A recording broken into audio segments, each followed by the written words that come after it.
Hello बच्चों, आइए इस प्रश्न को देखते हैं। अभिकथन ए। सूक्ष्म जीवों की अपेक्षा पादपों के लिए अनुप्रवाह संसाधन सामान्यतः अधिक कठिन और महंगा माना जाता है। कारण आर। पादपों से रिकॉम्बिनेंट प्रोटीन प्राप्त करने के लिए राइजोसिक्रिशन विधि का उपयोग किया जाता है। तो यहाँ पर हमें अनुप्रवाह संसाधन तथा जो राइजोसिक्रिशन विधि है इसके बारे में बताना है। तो हमारी मुख्य अवधारणा होगी कि अनुप्रवाह संसाधन व राइजो सीक्रीशन विधि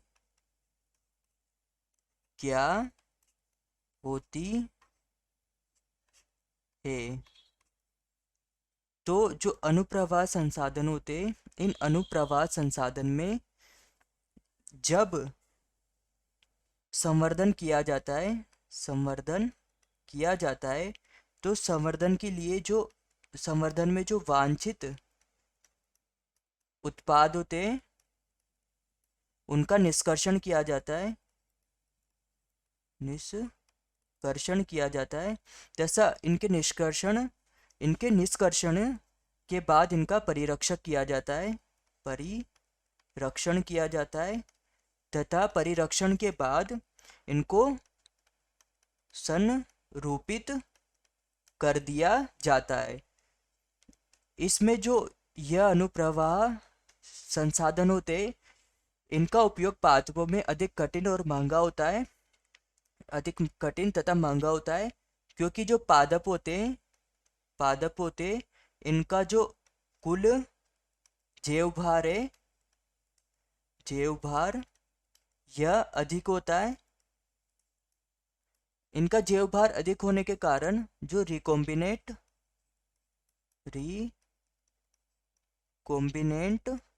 सांद्रता है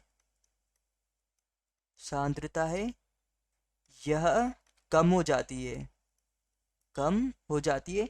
इस कारण से यह सामान्यतः अधिक कठिन और महंगा माना जाता है। दूसरा है हमारे पास राइजोसिक्रिशन विधि। तो जो राइजोसिक्रिशन विधि होती है, इस विधि में जो ट्रांस जीन होते हैं, इन ट्रांस जीन को एक विशिष्ट प्रमोटर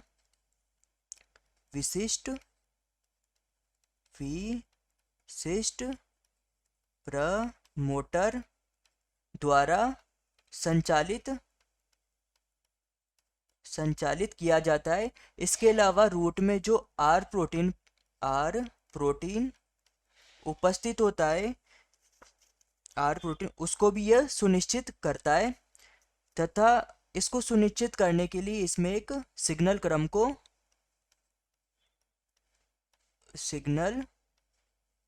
क्रम को जोड़ा जाता है।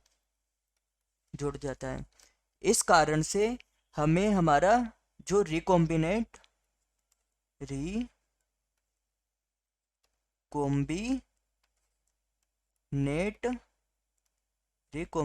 उत्पाद है वह हमें प्राप्त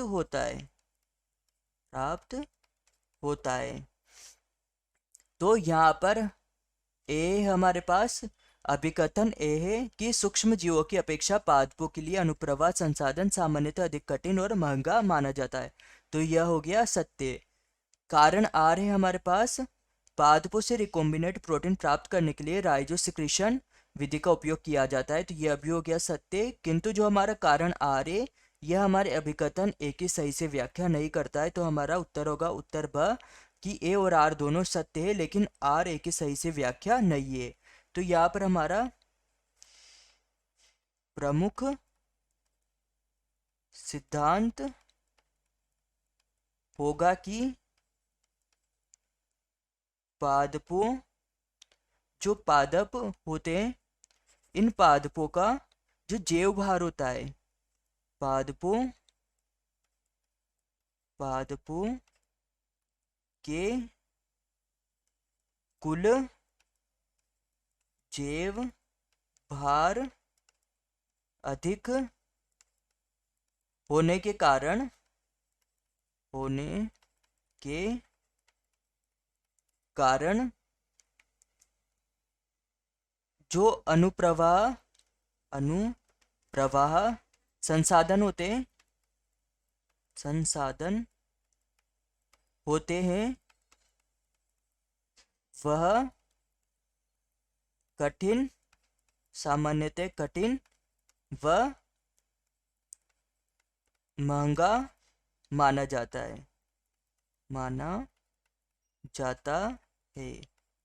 आशा है कि आप इसे अच्छी तरह समझ गए होंगे। धन्यवाद।